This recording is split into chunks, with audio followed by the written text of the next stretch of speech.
बात उस समय की है जब परम पूज्य बाबा साहब पीएचडी कर भारत लौटे, और जब भारत में ये लोगों को पता चला कि बाबा साहब आ रहे हैं, तो महाराष्ट्र के लोगों ने एक बहुत बड़ा व विशाल मंच बाबा साहब के सम्मान सत्कार कार्यक्रम में लगाया और वो पूरी तैयारियों में जुट गए। और जब ये उड़ते उड़ते खबर माता रमाबाई के पास पहुंची तो उनको भी एक जिज्ञासा हुई कि अरे मेरे साहब आ रहे हैं, उनका सम्मान सत्कार होगा, तो क्यों ना मैं भी उस पल को देखूं अपनी आंखों से जब मेरे साहिब का सम्मान सत्कार हो रहा हो। लेकिन मेरी बहनों, आपको जानकर आश्चर्य होगा कि माता रमाबाई के पास में एक भी ऐसी साड़ी नहीं थी जिसको पहनकर वो बाबा साहब के सम्मान सत्कार कार्यक्रम में जा सके।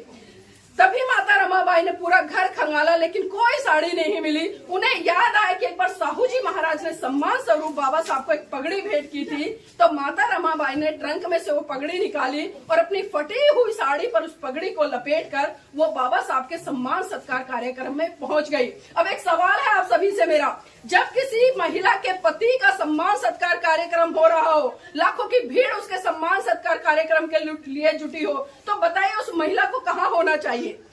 मंच पर होना चाहिए ना अपने पति के साथ में। लेकिन आपको ये फिर जानकर आश्चर्य होगा कि माता रमाबाई ना तो मंच पर थी और ना ही मंच के सामने जो कुर्सियां लगी थी, पहली लाइन, दूसरी लाइन, तीसरी लाइन, दूर दूर तक माता रमाबाई कहीं दिखाई नहीं दे रही थी।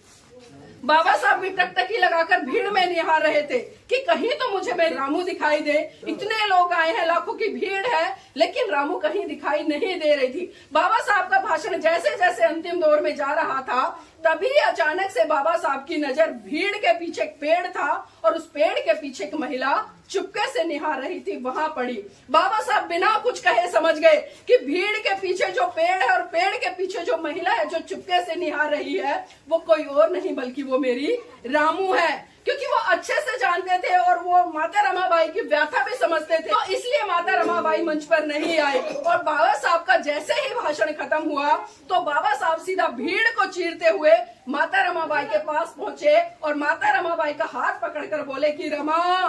रमा मुझे माफ करना,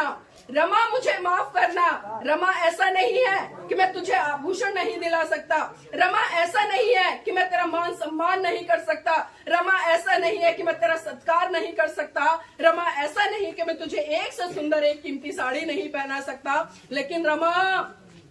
जितनी जिम्मेदारी मेरी तेरे प्रति है ना, उससे कहीं ज्यादा जिम्मेदारी मेरी इस भारत देश की प्रत्येक महिला के प्रति है जिसको शरीर ढकने के लिए ठीक से वस्त्र भी नहीं मिलता। तो सोचिए मेरी बहनों, जिस माता रमाबाई ने अपने पूरे जीवन संघर्ष में कभी कोई कीमती महंगी सुंदर साड़ी नहीं पहनी, उसी माता रमाबाई के त्याग समर्पण बलिदान के कारण आज इस भारत देश की महिलाएं और खासकर बहुजन समाज की महिलाएं 100 रुपए से लेकर 1-1 लाख रुपए तक की साड़ियां पहन रही हैं। तो